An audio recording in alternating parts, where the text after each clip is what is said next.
এক আল্লাহর বান্দি জীবনভর গুনাহ করতে করতে কোনো নেক নাই, রাস্তা দিয়ে হাঁটতেছে, দেখে একটা কুকুর পিপাসায় ছটফট করে পানির তৃষ্ণায়। আল্লাহর বান্দি জাহান্নামী গুনাহগার দৌড়াইয়া গেল পানি আনার জন্য। কোথাও গিয়ে একটা কূপের থেকে পানি নেবে, পানি অনেক নিচে, উঠানোর পাত্র নাই। পায়ে ছিল চামড়ার মোজা, ওই মোজা খুলে আল্লাহর বান্দি মোজাটা ফালাইয়া পানি আনতে পারে না, পানি আরো নিচে। মাথায় ছিল একটা বড় ওড়না, ওড়না খুলিয়া এক মাথা মোজায় গিরা লাগাইয়া পানি উঠাইয়া কুকুরকে পান করায় দিল। মদিনার নবী সাহাবায়ে কেরামদেরকে বলেন, ও সাহাবায়ে কেরাম, এই আল্লাহর বান্দি এই সওয়াবের কাজটা করার কারণে আল্লাহর গায়বী আওয়াজ এসে গেল, ও জাহান্নামী নারী, তুমি যে একটা কুকুরকে পানি পান করাইয়া ওরে ঠান্ডা করে দিয়েছো, তোমার জীবনের গুনাহগুলো মাফ হয়ে গেছে। এজন্য ইখলাসের আমল বড় দামি।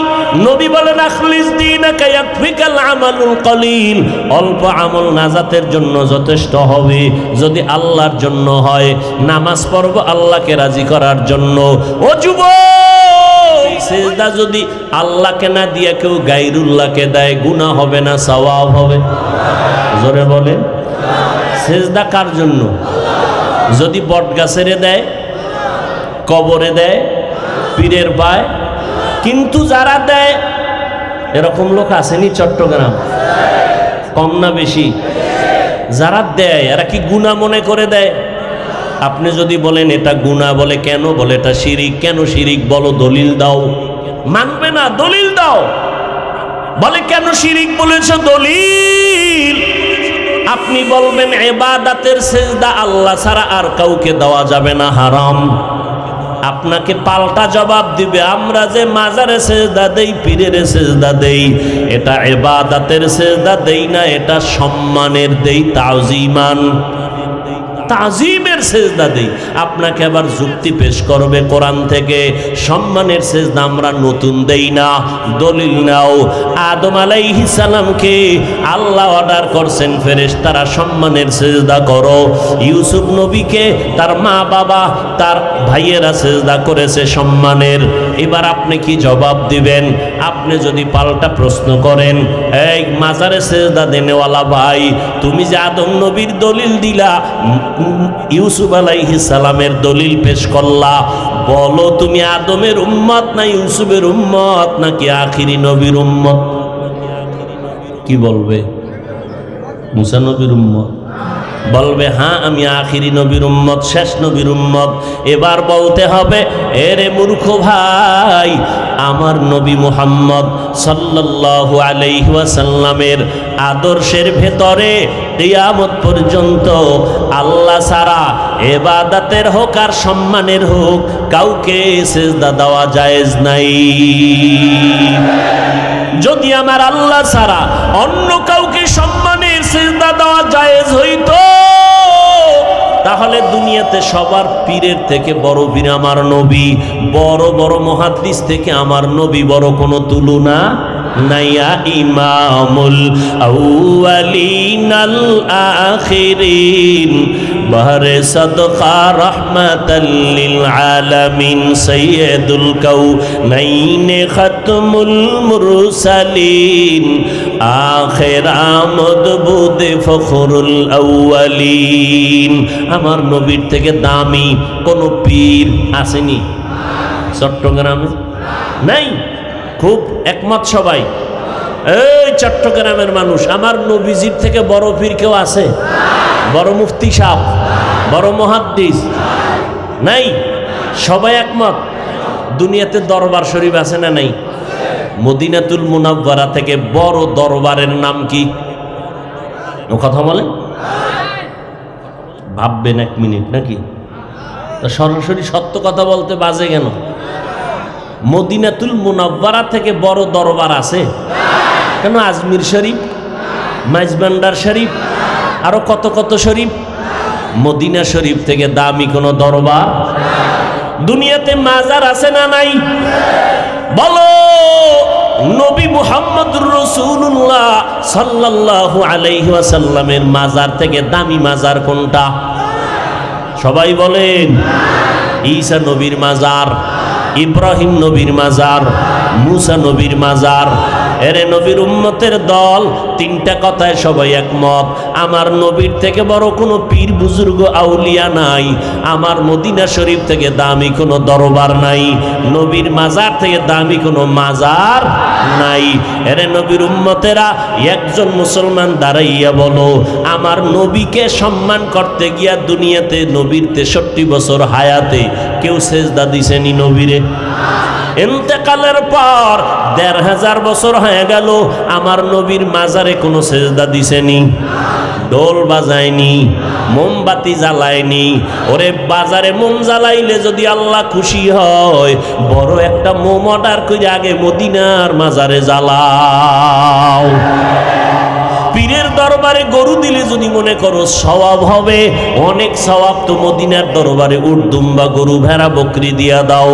বাবা দেওয়া যাবে নি, সেজদা দেওয়া যাবে নি। ফাইনাল জবাব, আমার নবীর মাজারে আর দরবারে যা চলবে না, দুনিয়ার মাজারেও তা চলতে পারে না। তুকু যাও সুন্নতে আহমদ কুজাবা মুহাম্মদ কেবুয়াদ নিসবত তোরা মান আহাব্বা সুন্নতি কৌলে রসুল মজদায়ে কানা মাই হাম কুন কবুল। আল্লাহ তাআলা বলেন, আমি আল্লাহ তোমাদের নেক আমল করার জন্য পাঠাইলাম। আইয়ুকুম আহসানু আমালা, আল্লাহ আকসারু আমালা বলেন নাই। আল্লাহ ভালো আমল দেখবেন, বেশি আমল দেখবেন না। বেশি আমল না ভালো আমল? জোরে বলেন। আল্লাহ ভালো আমল দেখবেন, বেশি আমল দেখবেন না। ওই আমলটা আল্লাহর জন্যই যদি হয়, একটা সিজদা তোমার জিন্দেগি জান্নাতের দরজা ওপেন করে দিবে। তবে কোন দিনের আমলটা ভালো হবে জানা নাই, এই জন্য লাগাতার আমল চালায় যাও। একজনে পত্রিকা পড়ে খুব দ্রুত, আর একজনের পাশে বসে, ভাই আমি তো বানান কইরাও পড়তে পারি না, তুমি এত দ্রুত পড়ো কেমনে? এটা ঘুমের থেকে উঠে পড়া যায় না, বহু আগের থেকে এটার উপরে কষ্ট করে মেহনত করে এই অক্ষরগুলো শিখতে হয়, লিখতে হয়, কত চক সিলেট ভেঙ্গেছি। এক পর্যায়ে এখন আমি দ্রুত পত্রিকা পড়তে পারি। ঠিক তেমনিভাবে আপনি সেজদায় ঢুকলেই দিলটা আল্লাহর দিকে যাবে না। এরকম করতে করতে করতে করতে আমল করতে করতে এক সময় আপনার মোহাব্বত আল্লাহর জন্য হবে। এক সেজদা জীবনের আপনার সফলতা এনে দিবে, দুনিয়াতে শান্তি, পরকালে জান্নাত। বেদাতি ভণ্ডরা কি বলে? নামাজ পড়ো মুসল্লি, নামাজের কি রাখো ডর, যেই নামাজে জান্নাত পাবি সেই নামাজ কোথায় তোমার? ওই নামাজ পড়া লাভ কি? যেই নামাজে জান্নাত পাওয়া যাবে না, পড়লে নামাজ একবারই পড়ুম, যেই নামাজে জান্নাত পেয়ে যাব। একবারও পড়মু কায়া জীবনে নামাজই পড়ে না, আজরাইল এসে তার জীবনটা নিয়ে গেল। না রে বাবা না, জীবনের নামাজ ঠিক করার জন্য মেহনত চালাও, করতে করতে একদিন ঠিক হয়ে যাবে। করতে করতে বান্দার অন্তর সোজা হবে, আমল বন্ধ করা যাবে না। আমলটা আল্লাহর জন্য যেদিন হয়ে যাবে, সেদিন জান্নাতের দরজা খুলে যাবে। চেষ্টা করতে থাকো রে বান্দা। বাচ্চাটা হাঁটতে পারে না, এক কদম দুই কদম দিয়া হাঁটা শিখাইতে থাকো, এক সময় হাঁটবেই না, দৌড়াইতে থাকবে। দৌড়াইয়া প্রতিযোগিতায় সবার থেকে 1 নাম্বার হবে। আর যদি তারে হাঁটা না শিখাইয়া দৌড়ানোর প্রতিযোগিতায় লাগায় দাও, কিয়ামতের আগে দৌড়ের প্রতিযোগিতায় পাশ করতে পারবে না। আগে হাঁটা শিখাও, শিখাইতে শিখাইতে বান্দা দৌড়ানো শিখবে, প্রতিযোগিতায় 1 নাম্বার হবে। আমলের লাইনে মেহনত লাগাও, 5 বেলার নামাজ বন্ধ করা যাবে না, নবীর তরিকা মতে চলতে হবে। আল্লাহ পাক বলেন, আমি বেশি আমল দেখব না, উত্তম আমল দেখব, আমার কাছে গ্রহণ হবে। পয়গম্বরের একজন সাহাবী মুআয ইবনে জাবাল রাদিয়াল্লাহু আনহু বলেন, যেই আমলের মধ্যে 4টা গুণ পাওয়া যাবে, ওই আমলটা হবে একমাত্র ভালো আমল। এছাড়া আমল আর কবুল হবে না। 4টা গুণওয়ালা আমল হবে ভালো। এই 4 গুণের মধ্যে 1 নাম্বার গুণের নাম হলো ইলম। 1 নাম্বার গুণের নাম কি? নামাজ পড়া যেমন ফরজ, নামাজের পদ্ধতি জানাটাও ফরজ। পদ্ধতি জানা লাগবে না?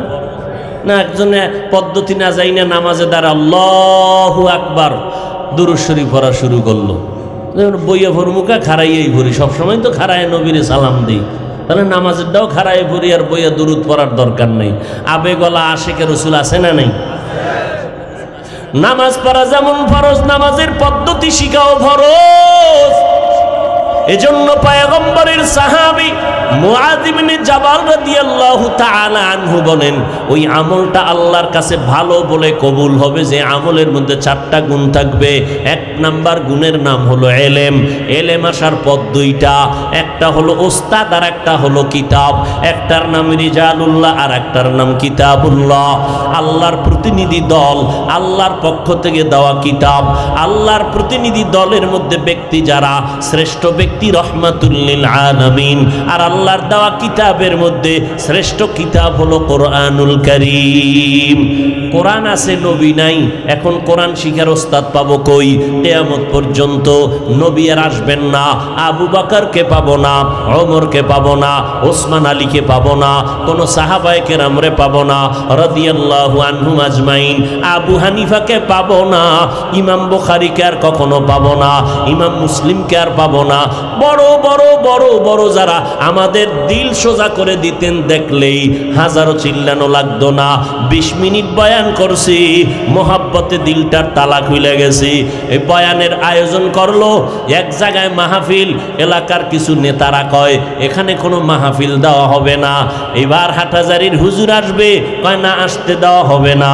সবাই চুপচাপ, মাহফিল বন্ধ হয়ে গেল।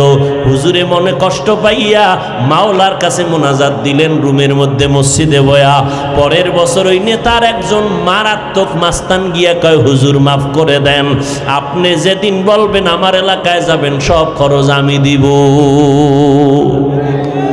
এরকম আল্লাহওয়ালা যাদেরকে দেখলে মানুষের অন্তর সোজা হয়ে যাইত, দিলটা নরম হতো, চোখে পানি আসতো, এক এক করে সব আমাদের থেকে বিদায়।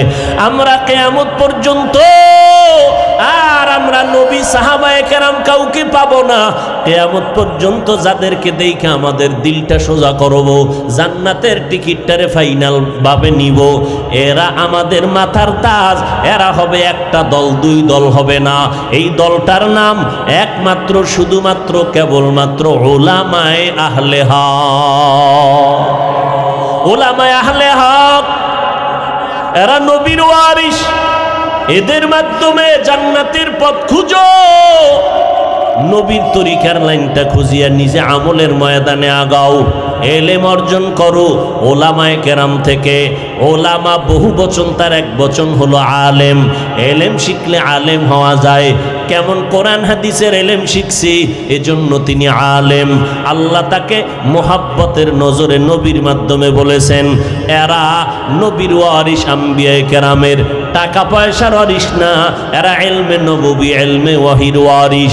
ওলামায়ে কেরামের সামনে থাকো, তাদেরকে দেখে নিজের জিন্দেগি সুন্দর করে নাও। বিরোধিতা করবা না, কপাল পুড়তে সময় লাগবে না।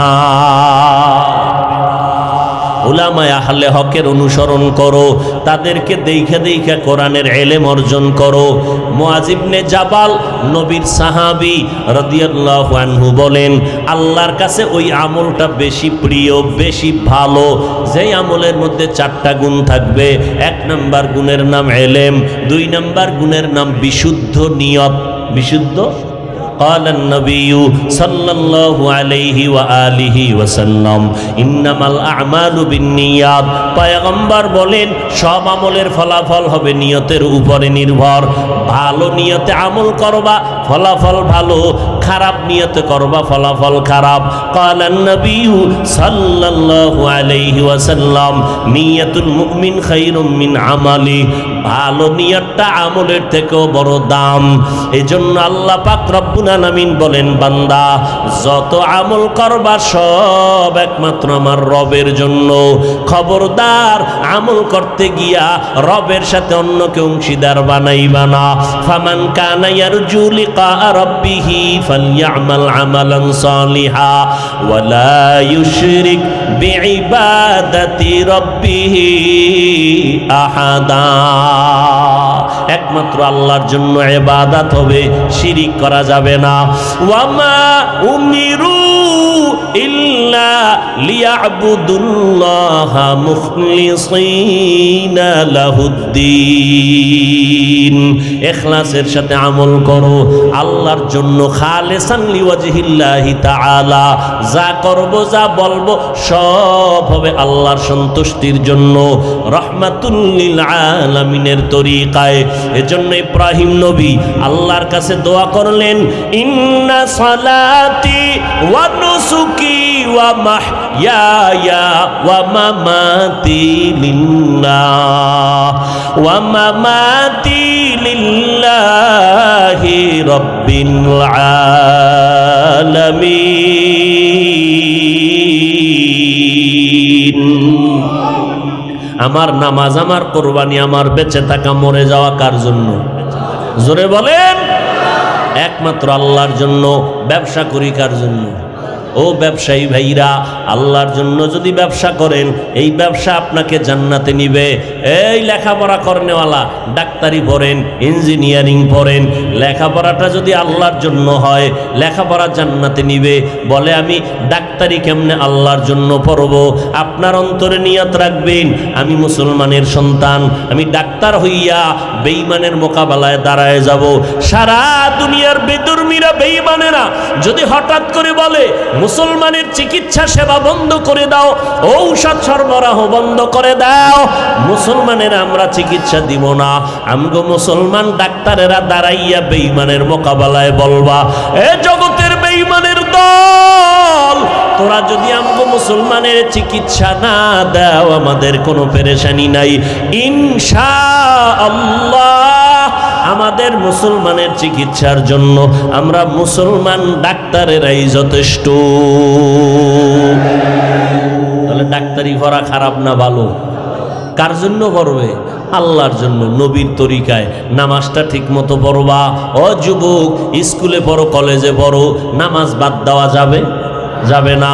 তোমার মতো কত যুবক স্কুল কলেজে পড়িয়েও 5 বেলার নামাজ পড়ে। তোমার মতো যুবক র্যাব, আর্মি, পুলিশ, বিডিআরের চাকরি করে 5 ওয়াক্ত নামাজ পড়ে। একটু নিজের বিবেকটাকে প্রশ্ন করো, তুমি কেন পারবা না? নিয়তটা সহি কইরা তুমি চলো, তোমার নিয়ত অনুযায়ী আল্লাহ বরকত দান করবেন। তোমার মতো কত বান্দা রাস্তায় গাড়ি চালায়, নামাজ ছাড়ে না, বালিশে মাথা লাগাইয়া যখন ঘুমাইতে যাও নিজেকে একটু প্রশ্ন করিও, আমার মতো বান্দা যুবক যদি গাড়ি চালাইয়া নামাজ পড়ে, আমি কেন নামাজ পড়তে পারি না? আমি তো মুসলমান, আমি আল্লাহ মানি, নবী মানি, কোরআন মানি, হাদিস মানি, কিয়ামত মানি, আমি কেন নামাজ পড়তে পারি না? ও আল্লাহর বান্দারা, আপনাদের মতো কত আল্লাহর গোলাম চাকরি করে নামাজ পড়ে, ব্যবসা করে নামাজ পড়ে, নদীর মধ্যে মাছ ধরে নামাজ ছাড়ে না, কৃষি কাজ করে গামছা বিছাইয়া নামাজ পড়ে, নামাজ বাদ দেয় না। আপনি কেন পারবেন না? এরে পর্দার আড়ালের আম্মা জানেরা, আপনাদের মতো কত মা এই এলাকায় অভাব নাই, 5 বেলার নামাজ পড়ে, তাহাজ্জুদ পড়ে। এই জমিনে মায়ের এত সম্মান আমার আল্লাহ নবীর মাধ্যমে বাড়ায় দিয়েছেন। কিয়ামতের আগের দিন পর্যন্ত দুনিয়ার কোনো চালাক যদি বলে আমরা আলাদা করে নারীর মর্যাদা বাড়াবো, বাড়াতে পারবে না। চালাকি করলে নারীদের সম্মান হবে না, হবে নারীরা অপমান। কারণ যত সম্মান দেওয়ার আমার আল্লাহ নারীদেরকে দিয়েছেন, নারীরা নবীদের মায়ের মতো মা, সাহাবায়ে কেরামের মায়ের মতো মা, আলেমদের মায়ের মতো মা। এই স্টেজে কত আলেম মাওলানা হয়ে গেল, মাথায় পাগড়ি দেওয়া হলো, কোরআনের হাফেজ হয়ে গেল, মাথায় পাগড়ি। কিয়ামতের ময়দানে আল্লাহ তাদেরকে ডাকবেন, ক্বালান নবিয়্যু সাল্লাল্লাহু আলাইহি ওয়া আলিহি ওয়াসাল্লাম, ইউকালু লি সাহিবিল কুরআন ইকরা ওয়ারতাকি ওয়ারাত্তিল কুনতা তুরাত্তিলু ফিদ দুনিয়া ফাইন্না মানজিলাকা ইনদা আখিরি আয়াতিন তাকরাউহা আও কামা ক্বালান নবিয়্যু আলাইহি সালাতু ওয়াসসালাম। কিয়ামতের দিন কোরআন পড়নেওয়ালাকে আল্লাহ বলবেন, এরে কোরআন পড়নেওয়ালা আসো, তুমি কোরআন তেলাওয়াত করো, আমি আল্লাহ নিজে শ্রবণ করব কুদরতের কান লাগাইয়া। এক আয়াত পড়বা, সুন্দর করে তার তিলের সাথে পড়ো, আর এক এক তালা বিল্ডিং উঠে যাও। এইভাবে একটা একটা আয়াত পড়বে আর লিফটের মাধ্যমে আল্লাহর জান্নাতের বিল্ডিং উঠতে থাকবে। আল্লাহর নবী অন্য হাদিসে বলেন, ক্বালান নবী সাল্লাল্লাহু আলাইহি ওয়া আলিহি ওয়াসাল্লাম, মান ক্বারাআল কুরআনা ফাস্তাযহারাহু ফাআহাল্লা হালালা ওয়া হাররামা হারামা আদখালাহুল্লাহুল জান্নাহ ওয়া শাফাআহু ফি আশারাতিন মিন আহলি বাইতিহি কুল্লুহুম ক্বাদ ওয়াজাবাত লাহুন নার আও কামা ক্বালান নবী আলাইহিস সালাতু ওয়াস সালাম।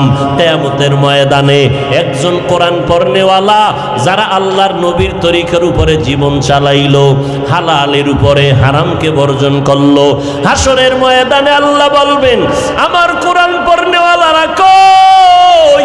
জান্নাতের ময়দানে যাও।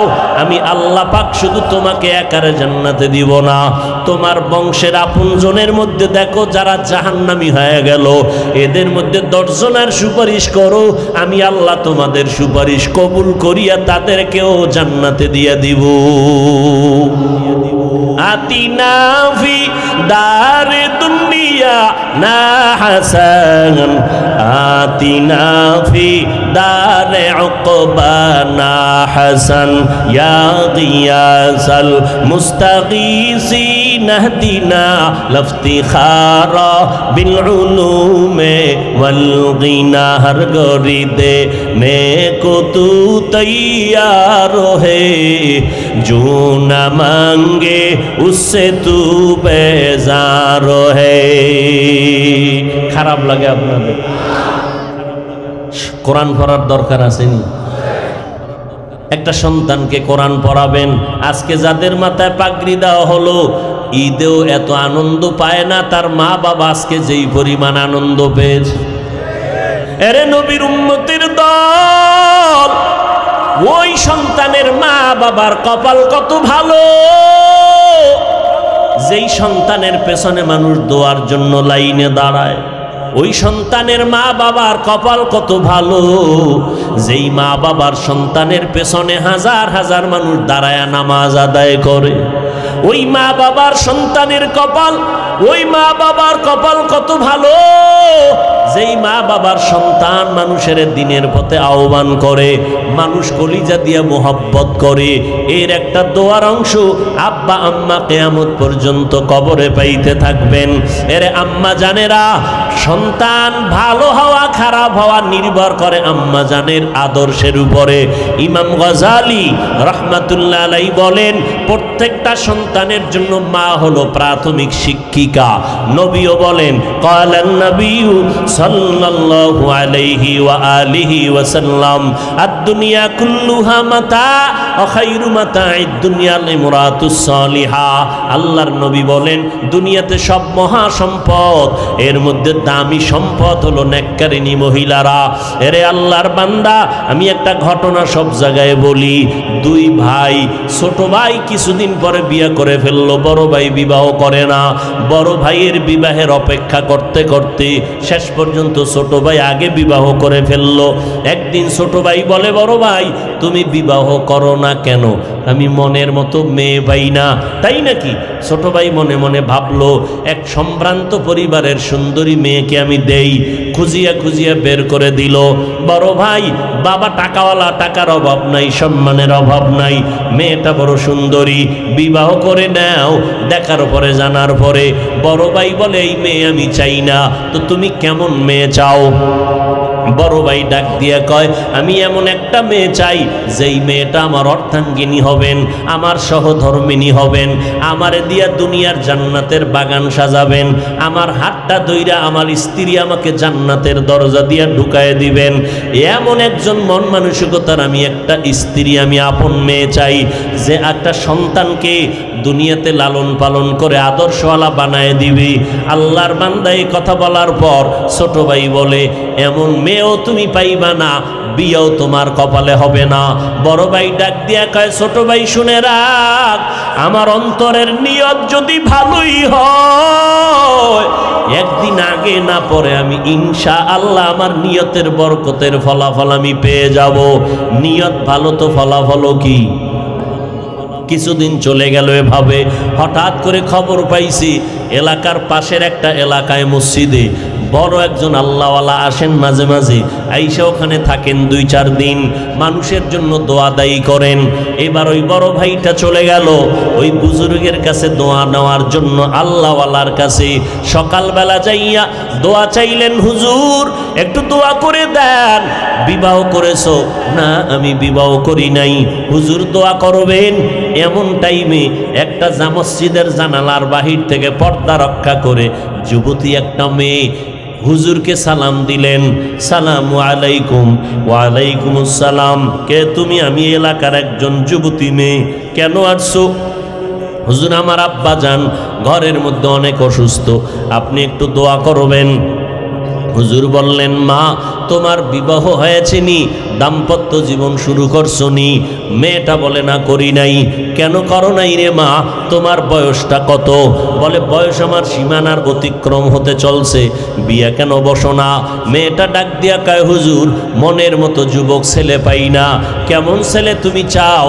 বলে, আমি একটা এমন ছেলে চাই যেই স্বামী হইয়া আমার হাতটা ধরে আমারে জান্নাতের ভিতরে ঢুকায় দিবে, আর একটা সন্তান আমাকে দিবে, যে সন্তান দুনিয়ার মানুষকে জান্নাতের পথে ডাকবে।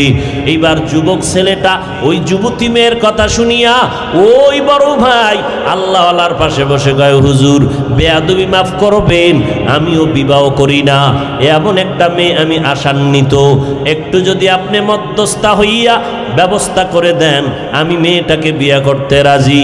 খবর নিয়ে দেখলো আর্থিক অবস্থা তেমন ভালো না। আল্লাহর বান্দা বলে, আমার অর্থের দরকার নাই, আমার দিনদারি দরকার। আমি টাকা চাই না, আমি জান্নাতের বাগান সাজাইতে চাই। জান্নাতের বাগান সাজাইতে টাকা লাগে না, আমলের ময়দান লাগবে, আমলওয়ালা মহিলা লাগবে। এবার বিবাহ হইয়া গেল, স্বামী আর স্ত্রী দুজন এক মনের হয়ে গেল। ফজরের নামাজ পড়ে যে আগে উঠবে, স্বামী উঠলে স্ত্রীকে ডাকে, স্ত্রী ঘুম থেকে উঠলে স্বামীকে ডাক দেয়। এইভাবে নামাজটা পড়ে। দুনিয়ার সব একদিক, তার আল্লাহর মোহব্বত আর ইবাদত আর একদিক।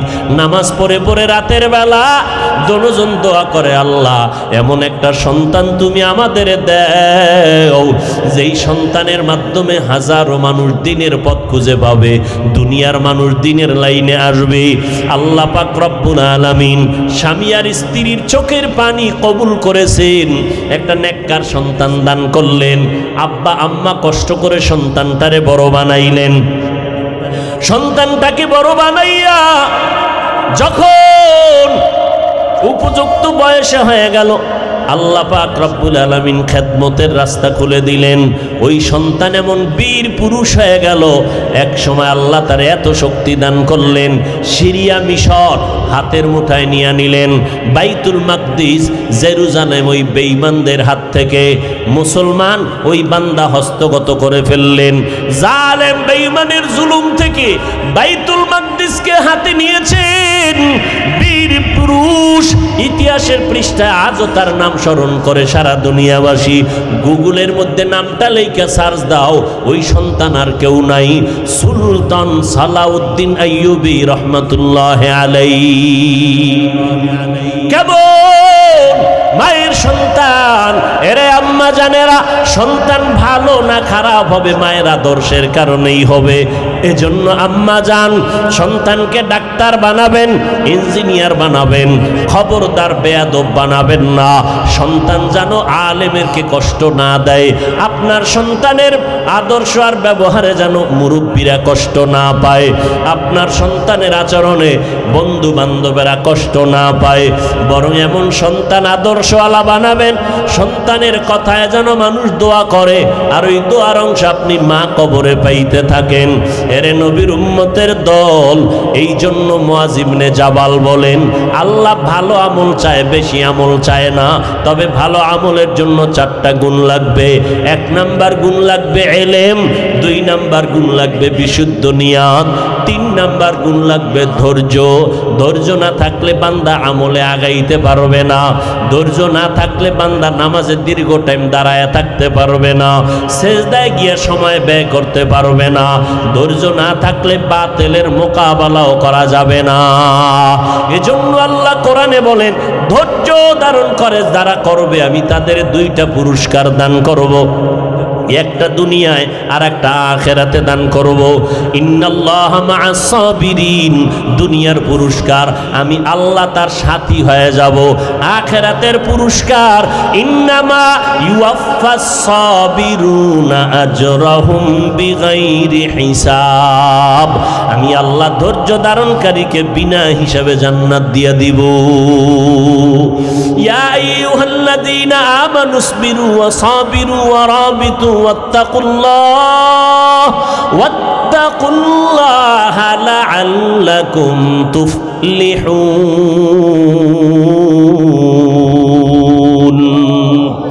ধৈর্য ধারণ করো, ধৈর্যের উপরে মজবুত হয়ে থাকো, না হয় কামিয়াবি হতে পারবে না। আল্লাহ ধৈর্যের গুণ আমাদের দান করেন, সাবিরিনদের অন্তর্ভুক্ত হওয়ার তৌফিক দান করেন, আমিন। মুআয ইবনে জাবাল বলেন, আল্লাহর কাছে আমলটা কবুল হওয়ার জন্য 4 গুণের 4র্থ নাম্বার গুণের নাম হলো ইখলাস। ইখলাস মানি আমি যা করব, যা বলবো কার জন্য?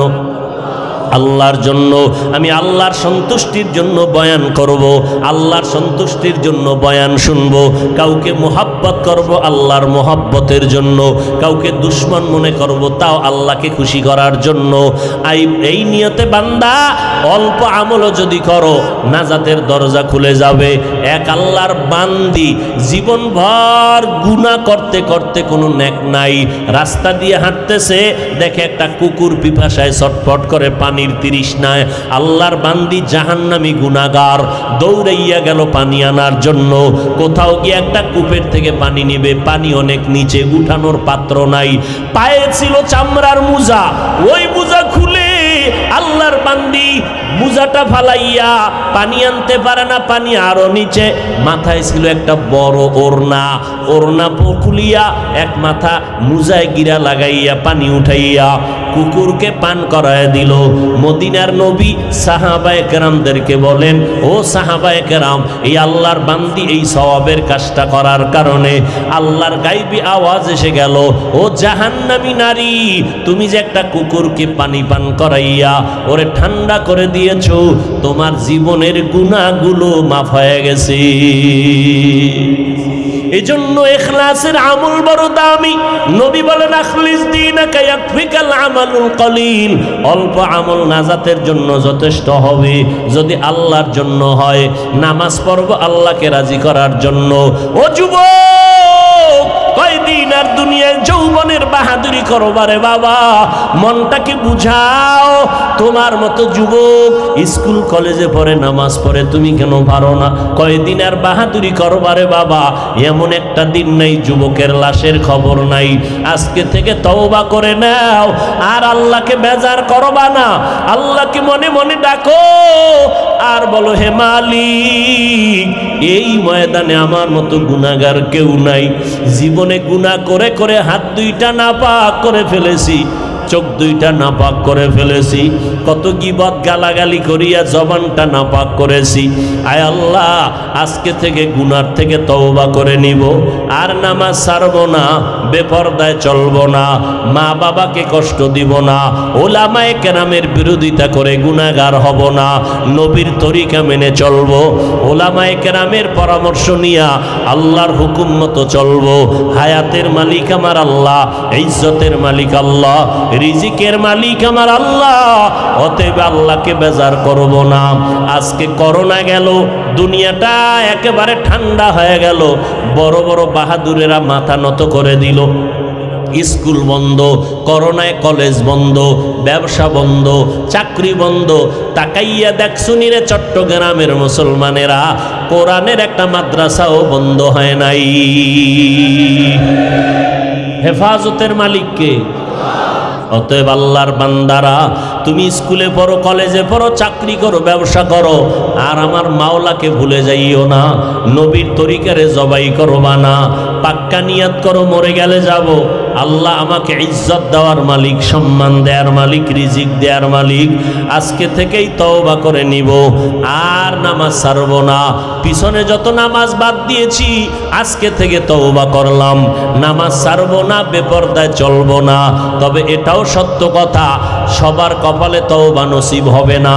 আমার নবীকে দেখার পর যাদের জন্য জাহান্নামের আগুন হারাম হয়ে যাবে, অথচ আবু জাহাল নবীরে দেখলো, বয়ান শুনলো, কালেমা পড়ে নাই।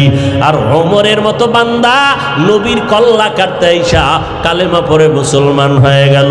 এই জমিনে আবু জাহালের মতো শক্ত অন্তরের কিছু মানুষ থাকবে, হাজারো বয়ানে তাদের দিল নরম হবে না। বাইরে গিয়া তারা সমালোচনা করে করে গুনার পাল্লা ভারী করবে।